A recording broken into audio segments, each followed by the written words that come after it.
So today we are going to talk about the domain and the range of functions.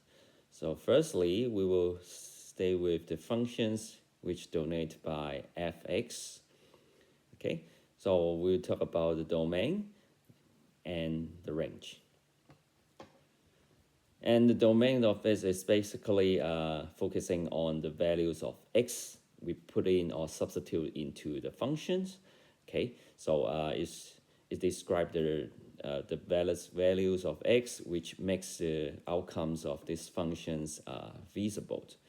Okay, so for the range, is describe the outcomes of these functions, where what values we do have when we substitute different values into these functions. Taking an examples with the functions 1 over x.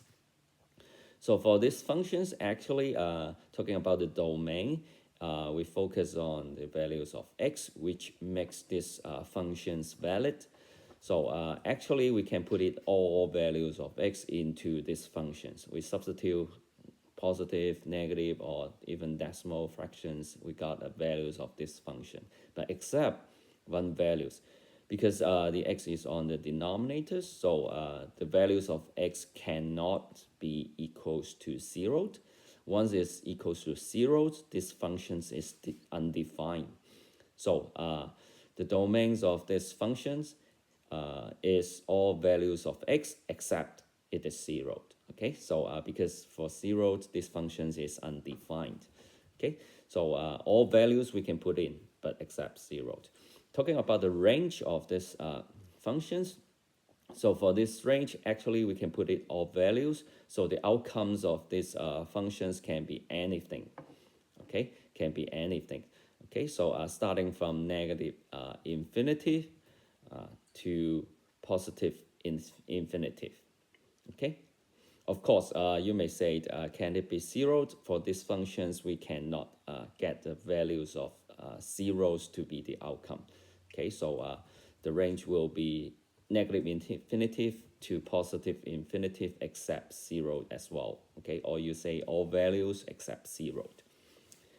For example 2, we take in the functions. Okay, because for these are some specific examples we want to look at, because for general functions, the domains will be and range will be just all values. So this is the square root functions. Okay, so for the domains of these functions, we think about the values of x, which makes these functions valid. So you can see this as a square root function. So the component inside the square root must be greater than or equal to 0. That means x minus 4 must be greater than or equals to 0. So by this definitions, we got x must be greater than or equals to 4. So this is the domains of this function, where x must be greater than or equals to 4. If it is 3, then we got a negative inside the square root, then the function is undefined. For the range, talking about the square root functions, the outcomes of these functions must be greater than or equals to 0, because we have the square root, so which gives us only the answer with greater positive or 0.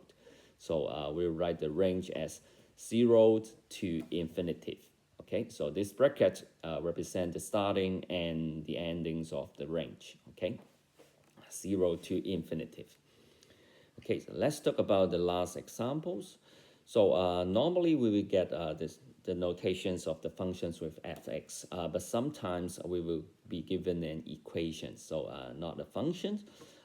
This time we're taking examples of the circle equations. Let's say it's x squared plus y squared equals to 9. Okay, so this is a circle functions. So first of all, we gotta rearrange the equations into a functions. Okay, putting away the x squared on the right and take it square root. So we got the circle functions rearranged to be y equals to square root 9 minus x squared. Okay, so this is a circle function. in terms of y. So domains of it is quite similar. We have to think about the component inside the square root, which is like 9 minus x squared. So for 9 minus x squared, so to be greater than or equals to 0, the values of x squared must be smaller or equals to 9. Okay, so we can list out the range of it. So starting from 3, of course.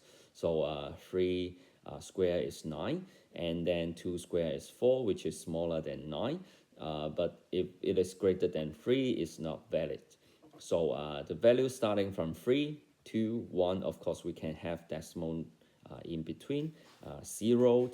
And also we can have the negative values. So negative 1 square is 1. Negative 2 square is 4, negative 3 square is 9. So up to negative 3, because negative 4 square will be 16. So the range of the x will within the range of negative 3 and 3. Okay, so x is greater than negative 3 and smaller than and equals to 3. This is the domain of the circle functions within this range. Okay, so talking about the range, so it's quite similar to the previous examples on the square root functions. So it must be starting with the values of 0 to infinity. Okay, so this is the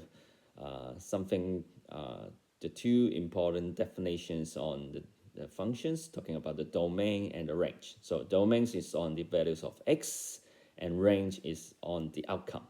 Okay, most probably we will deal with the inverse functions, which is the fractions with x on the denominator, and the square root functions. Okay.